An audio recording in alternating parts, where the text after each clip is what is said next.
eu meio Mas que desencanei. foi uma esperança por um bom Sim, tempo. sempre, Você queria. sempre tive esperança. Principalmente com meu pai. E aí, com meu pai, com a notícia do falecimento dele, ali já meu mundo meio que desabou durante um tempo, né? Porque eu tinha muito mais experiência de ter o primeiro contato com meu pai, assim, de esse primeiro contato direto com ele, pra gente se entender, pra gente resolver, ainda mais porque tinham questões minhas que eu queria entender sobre a minha história, pelo fato de ter sido adotada. E daí eu queria encaixar as últimas peças de um quebra-cabeça, assim, da minha história de vida, da minha raiz, do fato. Porque meu pai, ele sempre falou assim, no dia que você quiser conhecer a tua mãe biológica, me avisa, porque ela tá muito mais perto do que você imagina. Só que na época que ele me falou isso, eu não tinha vontade. Assim, eu tinha um bom relacionamento ainda com os meus pais, era criança ainda, né? Então eu ainda não tinha começado a adolescência, a fase rebelde e tudo. Eu não tinha interesse de conhecer meus pais biológicos.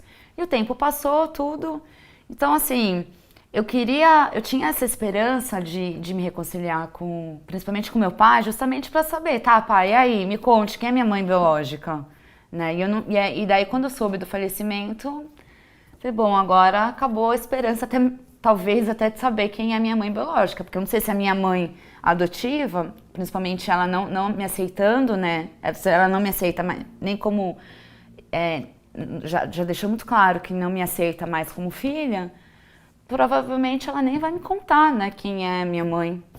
Então, meio quando meu pai morreu, ele acabou levando acabou levando muita parte da minha história também, que eu tenho certeza que eu entenderia somente com ele vivo.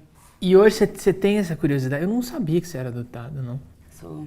Nossa, e você tem essa vontade ainda de saber quem são seus pais biológicos? Sim, eu tenho muita vontade. E não tem caminho nenhum que possa te levar? Então, assim, eu sei que eu nasci em Sorocaba e eu poderia muito bem ir no hospital, porque assim, essa parte da adoção, que é uma incógnita assim na minha vida, é porque eu nasci no hospital, em Sorocaba, e os meus pais, eles não passaram pela burocracia judicial. Eles me tiraram do hospital, eu não fui pra, como que fala? Não é maternidade? Não é CRE. Que é já do governo, de bebês que são abandonados. Do Chiquititas, igual do... Como chama? Orfanato? Orfanato. Eu não fui pro orfanato nem nada. Eu saí do hospital e fui direto pra casa dos meus pais. E não houve essa parte burocrática. Então, assim, encaixou o fato de que eles conheciam minha mãe biológica mesmo. Tanto é que eu não tenho documento de adoção. Eu tenho registro, óbvio, né? Certidão de nascimento, tudo, mas já com os meus pais adotivos. E a parte que eu sei da minha mãe biológica é que ela não queria ser mãe, ela era muito jovem, é a parte que eu sei da minha história. E ela não queria ser mãe e ela tentou aborto. Mas ela não conseguiu, pelo contrário, ela que quase morreu. E aí depois disso ela decidiu seguir com a gestação, mas já com essa intenção de daí no hospital, assim que tivesse depois do parto, já deixaria o bebê lá, que no caso sou eu. E foi isso que aconteceu, é a única parte da minha história que eu sei. Caramba, é o único resquício que você tem. Você não tem a ponte com o orfanato? Sim, eu tenho esse comecinho, só que eu não tenho o meio, né? Assim, ficou um vácuo na minha história, na minha raiz, né? Pra saber. E o que eu sei é que já me falaram que se eu for até o hospital em Sorocaba, eu conseguiria pelo menos o nome da minha mãe biológica, né? Mas daí teria que ser uma puta pesquisa. Você já tentou ir lá perguntar? Eu não sei. Não, ainda não tentei.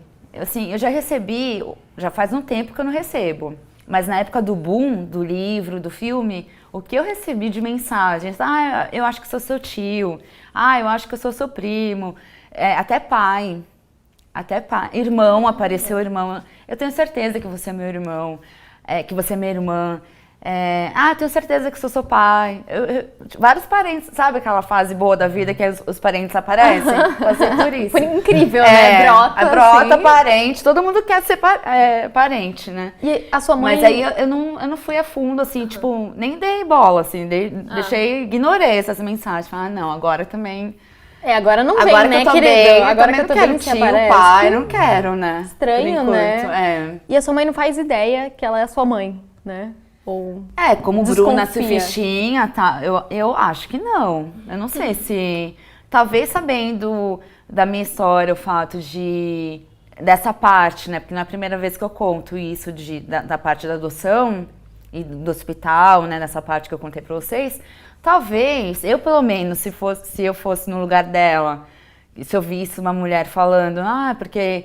a única parte que eu sei é que eu fui abandonada do hospital, em um casal, assim, de São Paulo e tal. Ok, eu ia fazer um gancho ali e falar, nossa, parece muito, né? Com a minha história. Mas não sei. Caramba, que incógnita que você fica, né? Porque ao mesmo tempo você dá pra ir pesquisar, mas ao mesmo tempo pode ser bom, pode ser ruim, pode ser tudo. Sim. Ela pode estar viva, pode não estar. Nossa, que forte isso. Eu também nem sei se ela tá viva, né? Tem isso também. Isso. Porque ano retrasado eu me aprofundei em constelação familiar. Não sei se vocês já ouviram falar. Sim. Constelação familiar? Não. Explica aí, conta aí. E daí eu fui e coloquei... É um processo terapêutico. E daí você sempre leva uma pergunta, assim, algo que você quer resolver na tua vida. E a constelação são outras pessoas que fazem parte do teu campo. Então, por exemplo, eu fui constelar... Aí você pode constelar pessoas, ou pode constelar assim, eu quero constelar porque eu me auto-saboto muito, então eu quero constelar minha auto-sabotagem para tentar entender da onde que tá... Qual que parte da sua acontece? vida que fez com que você se auto-sabotasse? Isso, exatamente. Que legal. Então eu fui para constelar a minha mãe. E daí uma pessoa, por exemplo, a gente pode escolher, eu quero que você represente minha mãe no meu campo, ele, meu pai. E daí é muito louco, e não tem nada a ver com religião, assim, Mas como eu acredito muito em energia, né, então dá pra sentir a energia muito forte ali. Então, por exemplo, você fica à vontade a consteladora, que é a terapeuta, né, te deixa à vontade. Assim, aí você fecha os olhos e você pode andar, Então, por exemplo, pode acontecer de você, sem perceber, ficar de costas para ele, que é o pai. Então, aí ela começa a enxergar isso, sabe? Por que você tá de costas pro pai? Fala meio que uma encenação, né? Você faz um teatrinho. Que legal. É muito louco, assim. E daí, quando eu fui constelar minha mãe biológica, a minha mãe, a consteladora, a visão dela, que a minha mãe, eu não queria estar presente ali, ou que daí eu precisaria constelar outras coisas por trás da minha mãe, para então a minha mãe aparecer ali no meu campo, ou porque também ela já tá falecida, então a energia dela já é outra, né? Assim, Entendi. Então, Eu ia te perguntar algo desse caminho, assim, porque